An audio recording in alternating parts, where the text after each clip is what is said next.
In 1995, VBARD transferred itself into a commercial bank with the assistance of several international donors. VBSP remains the government's vehicle for subsidized credit lending. Both VBARD and VBSP receive funding from governments, which allows them to offer credit at lower interest rates. Approximately 10% of potential poor borrowers use semi-formal credit lenders, as well as microfinance institutions, supported by international networks. 50% of potential poor borrowers in Vietnam use informal channels to access credit. Like relatives, friends, money lenders, rotating savings and credit associations to finance their business and personal needs. Formal credit institutions like VBARD and VBSP are the main providers of credit to the other half of the poor or low-income households.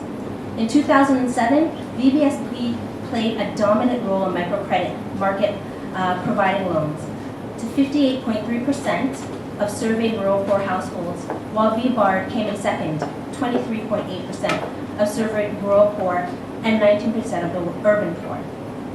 VBARD's loans are accessed primarily by rural farmers. Loans below 10 million Vietnam dong do not require collateral if the applicant is sponsored by the Women's Union or the Farmers Union. The Farmers Union is another socio-political organization that dispenses credit. Among ethnic minorities, 50% of all loans and 70% of all resources borrow or stem from the formal financial sector, VBSP being the dominant source. According to Banking with the Poor, VBSP may be evolving into a bank for ethnic minorities. This may be a short-term solution to access to credit for ethnic minorities and poor communities.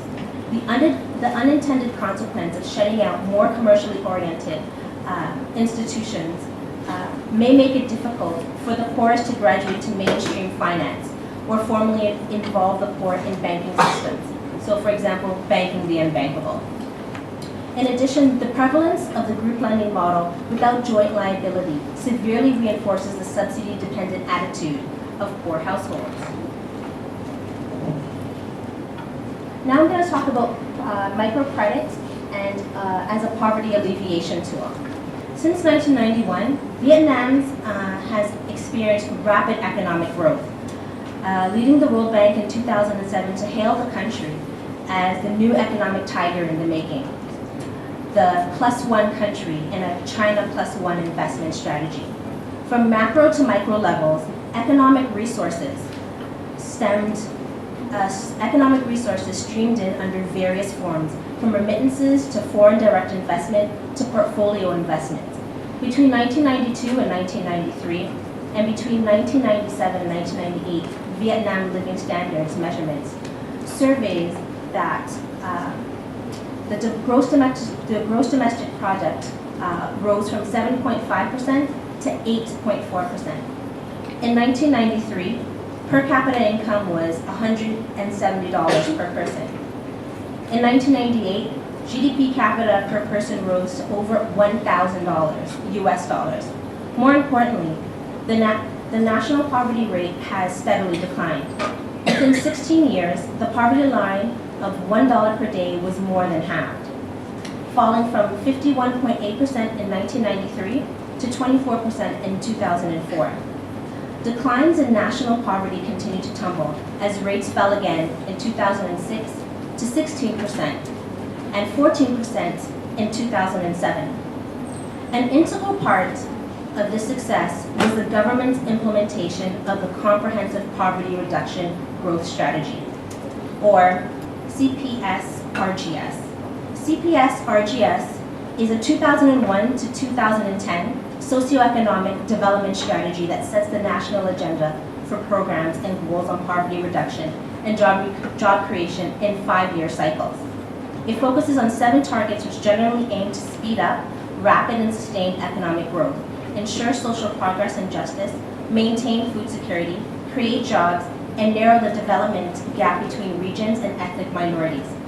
The United Nations 8 Millennium Development Goals have been integrated into the country's national and provincial socio-economic development strategy. specifically the first goal of poverty alleviation. Within this poverty reduction policy context, CPRGS identifies microcredit as an important strategy for poverty reduction. As a result, a special Credit for the Poor project was created, which aims to strengthen production and business activities. Main goals include 6 million turns of preferential credit to poor households. The total source of capital for poverty reduction is approximately $43,488,000,000 in total. 59% of that is being channeled into microcredit to a tune of 26 billion Vietnam dong. Despite poverty reduction and pro-poor policies, approximately 20.3 million Vietnamese in 4.6 households currently remain below the poverty line. According to the Vietnam Living Standards surveys of 1992 to 2002, the Poverty Survey, economic prosperity or poverty alleviation is not equally distributed. The place of residence, ethnicity, level of education, and gender determine as to how an individual can participate in the economic growth of the country. In the poorest regions of the country, the central and northern mountainous regions, poverty has been reduced at a rate significantly lower than the national average. It is estimated that today 85% of the poor live in rural areas. According to the chairwoman of the National Assembly Committee of Social Affairs, the global economic downturn, which began in September 2008, has caused Vietnamese women to suffer more from poverty than men because many have less education and fewer chances to escape poverty. Under UN Secretary General Kaiser, she states, "We must make sure that growth is more inclusive and socially equitable." At a recent Asia-Pacific Economic Cooperation Seminar on Women's Affairs, she added that women leaders and ministers from 21 Asia-Pacific economies, including Vietnam, needed to do gender budgeting. Within this recommendation, microcredit was at the top of the list for her recommendations in order to ensure that women are able to come out of poverty equally as men are. Having access to capital is that important.